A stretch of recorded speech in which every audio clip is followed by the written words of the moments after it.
All right, here we are for another These Days. This is Volume 6. And to pique your interest, I had done one about 42 minutes long, and I had to pitch it. It was just too virulent. I got to watch myself. All right, lately, for whatever reason, there seems to be this campaign on to have me have Alan Watt on again.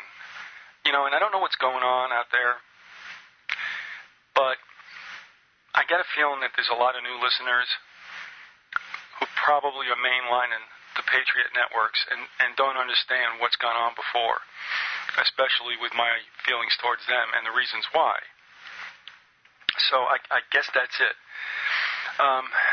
But with this recent campaign, or whatever it is, and of course I'm not going to talk to Alan again, was probably built, I guess, on this guy who called into Alan's show or whatever, and I don't know. Let's go listen to this clip, okay? I think I might have miscommunicated, and then I'll let you run. What I'm trying to figure out, reading between the lines, and I'm sure a lot of other people are too, is if you've been on, for example, Vyzygoth's show, and you haven't been on since, can we assume that there was a problem there and that he might not be a real person?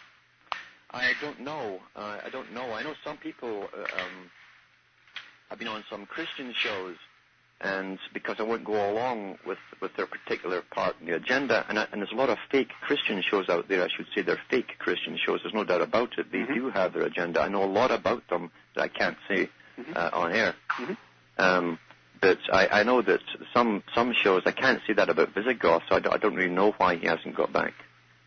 Okay. Because I would think that he would want you to be back on with your wealth of knowledge, but I haven't heard anything about that. So we're left to assume that if you left, I'm not speaking for everyone, but people who follow this stuff closely, then we assume that there was a falling out and that maybe he isn't real, he's a CIA, whatever.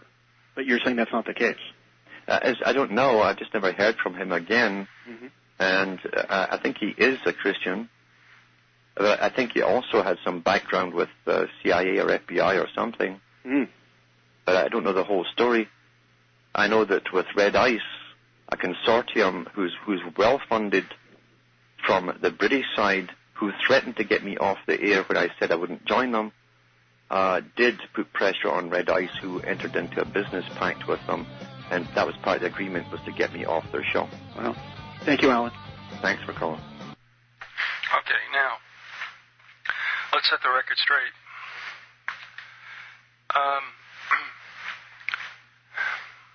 Alan has always been a gentleman. He's always comported himself well. No, never stepped me for an interview or anything like that. So let's understand that. But a couple things. One, and I said this before, and I don't want to run them down anymore. Okay? I mean, I've said it in emails, and I'm not going to write about it anymore. Actually, having to address this angers me more than anything that Watt did in my eyes. But he, spent a lot of time talking about the negatives of the Patriot networks and of Alex Jones in particular. And that's why it's so rich when he and Alex are all sudden fast buddies. To me, that's a breach of character. I think it's hypocritical. I just believe he went over to the other side because I am no fan of the Patriot networks, and I've been around them for quite some time, and that's the reason why. Now, many of you have not heard this. I addressed this back in last November about the Patriot networks and such. I'm not going to do it anymore. If you really want a show about it, I'll give you a show about it. Okay? So, about Alan, I was disappointed. And people say, well, it's about more exposure. I say it's about the money. I think he was getting fine exposure, being on a lot of shows and also running his own shows off, Cutting Through the Matrix. Is there more exposure with the networks? Yeah, to a certain extent, as long as you're playing to what everybody wants to hear, which that would never happen with me.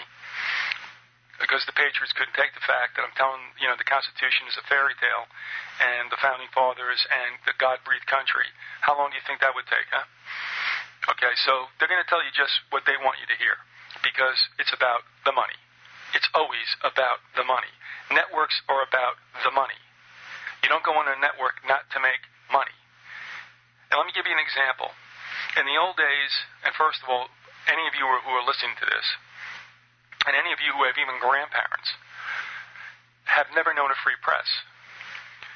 Perhaps in the 19th century, when papers were funded by those who subscribed or paid, their nickel at the, or gave it to the newsboy in the corner, then you could have a free press. But once advertising started to go more the big companies and corporations' way, then they start the whole sway over the news. And the foundations, most precisely Rockefeller and Carnegie, told major newspapers back in the beginning of the 20th century, say maybe around, the date is out there somewhere, say 1915 or so, whatever. This is the way it goes, and everybody got it. And then when it went to radio and TV, the same thing happened. So there's never been a free press because corporations have funded this, and they want their pound of flesh. Same thing with the Patriot networks. They can only survive if they have listeners, and they can show this to their advertisers, and the advertisers will go on, so hopefully you people will buy stuff. And what I'm accusing the networks of are definitely creating crises, every week, like a soap opera, to get you to come back tomorrow, and on Friday to get you to come back on Monday, and they just create this crap, man. And I'll give you an example, okay? I mean, how many times did I hear, and I listened from about 2000 through 2004, and I just had enough. And I've never been back since. I heard, there's going to be a coup in the military, coup in the military. Well, hello. All right, and this chatter. Oh, I hear chatter. And Dave and Joyce are the worst of this. I heard chatter. It never comes out to anything. Never. How many times do I have to hear that there's another fleet leaving for the Mediterranean, and this is really it? This is like the third or fourth fleet that left. Oh, and the next one, this is the one I love the most. Chinese troops on the border. Don't you think, after all this time, if there were Chinese troops on the border, that people would be able to get down there with a telephoto and take shots of them and also fix it geographically so we knew that the Chinese troops were really in Mexico or just across the Rio Grande? It never happens. Why? Because it's bullspit.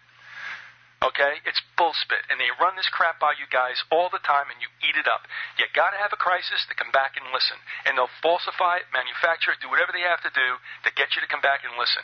And it's baloney. All right, now, with Alan, okay? Like I said, I contacted Alan because I heard an interview he had done with Jackie Patru, and she's pathetic. I'm sorry, she's just pathetic. And I'm listening to this guy talk. I'm like, I really like to talk to him. So I contacted him, and we did it. But the thing is, when I talked to Alan, it was always about something that was, I thought, different than what he was speaking to in other shows. Now, there was a time when I used to have every guest on that was on everywhere else to get credibility, okay? So I had Stanley Monteith on. I had people on who had their own shows on GCN. There was no RBN back then. And the other networks, I have no idea what they were doing anyway. So that made me, credible because I had Stanley on, or I had Fetzer on, or I had someone on. But then in 2004, I got to the point where it's like, what am I doing, man? Am I running a horse race with somebody? These people are so heard or oversaturated at times. It's like, why am I having them on? Just to say I had them on? To put that in my list of guests, which I've never put up since I brought down Vyzygoth.com website. I want to talk to people who people don't hear. And that's what I look for. And I think it's most interesting because you know what? Those people are really very good guests. They're very accommodating, and they have a hunger. The other ones, man, they just do it because it's like, yawn. They're so used to doing it, and they flip out the same answer. So why do I want somebody on who's on somewhere else? And Alan has got plenty of exposure now. Why do I want Alan on? He's on, 3 times in Cutting Through the Matrix and stuff. And the other thing is, we only talked about stuff that I thought was different than he had spoken to elsewhere, and that's okay. And there came a time when that basically was coming to an end. And then when he flipped to RBN, it was like, yeah, okay, that's it. Now, a lot of you people are really mesmerized by him. He's a very glib speaker. You got to love his accent. That culture creation is a great subject. But, you people who listen to this stuff all the time, I don't know how you do it. People who listen to Emery, how can you listen through all these years of Islamo-fascist stuff?